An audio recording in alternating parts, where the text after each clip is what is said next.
নমস্কাৰ ফ্ৰেণ্ডসকল, welcome to অসঞ্জয় YouTube channel. তো ফ্ৰেণ্ডসকল, আজি এটা গুৰুত্বপূৰ্ণ বিষয়লৈ আহিছোঁ। তো আপোনালোকে যিসকলে RPFৰ এপ্লাই কৰিছিল, তো ইতিমধ্যে এডমিট কাৰ্ডটো মুকলি কৰি দিছে 2 মাৰ্চৰ পৰা, অৰ্থাৎ 2 মাৰ্চৰ পৰা ষ্টাৰ্ট হৈ গৈছে এক্সাম। এতিয়া চলি আছে, বৰ্তমান 18 মাৰ্চলৈকে চলি থাকিব।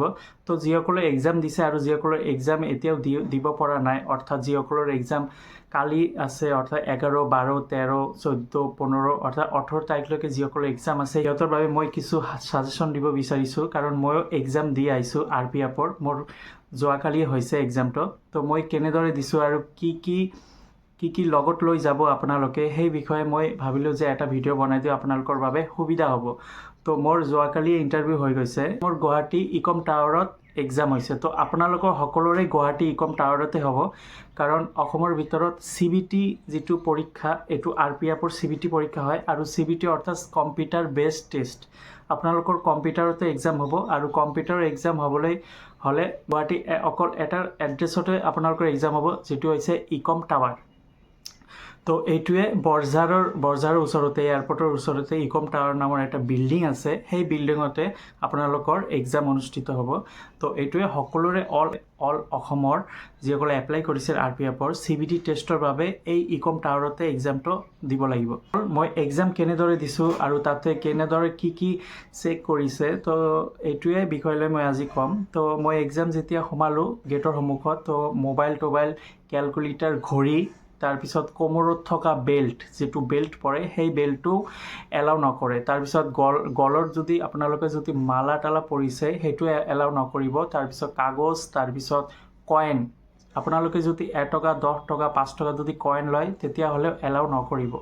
অকল কাগজৰ টকাখিনি এলাউ কৰিব পাৰিব, যিটো নোট বুলি কোৱা হয়, সেই নোটখিনি অকল এলাউ কৰিব। আৰু আপোনালোকৰ কলমো এলাউ নকৰিব, কলমটো ল'ব নালাগে, কলমটো সিহঁতেই দিব।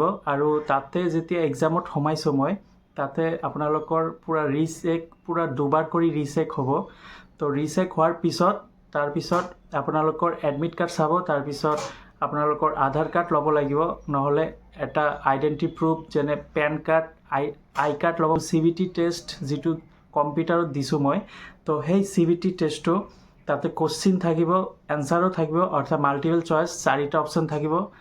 4টাৰ ভিতৰত যিটো শুদ্ধ এইটোৱে ক্লিক কৰি দিব। আৰু 90 মিনিট সময় পাব। তো এই 90 মিনিট সময়ৰ ভিতৰত আপোনালোকৰ জেনেৰেল মেথ কৰিব লাগিব, তাৰপিছত GK কৰিব লাগিব, তাৰপিছত ৰিজনিং কৰিব লাগিব। তো 120 নম্বৰৰ ভিতৰত পৰীক্ষা হ'ব, 120টা কুৱেশ্যন থাকিব, 90 মিনিট সময় পাব।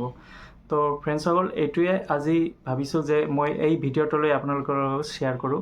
তো তাতে কোনো ধৰণৰ কলম ল'ব নোৱাৰিব, বেল্ট, কোমৰত থকা বেল্টৰ ল'ব নোৱাৰিব, অকল এডমিট কাৰ্ড আৰু আধাৰ কাৰ্ড লৈ যাব পাৰিব। আৰু নোটৰ টকাখিনিহে লৈ যাব পাৰিব, কইনখিনি এলাউ নকৰে। এক্সাম ইমান টাফ হোৱা নাই, কাৰণ ইজি কুৱেশ্যন আহিছে। যদি আপোনালোকে ষ্টাডি কৰে তেন্তে পাবই নিশ্চয়। আৰু এইটোৱে মই ক'ব বিচাৰিছোঁ যে বেষ্ট অফ লাক থাকিল, আপোনালোকে যাতে সকলোৱে ভালদৰে পৰীক্ষা দিয়ে আৰু সময়ৰ আগতে যাব।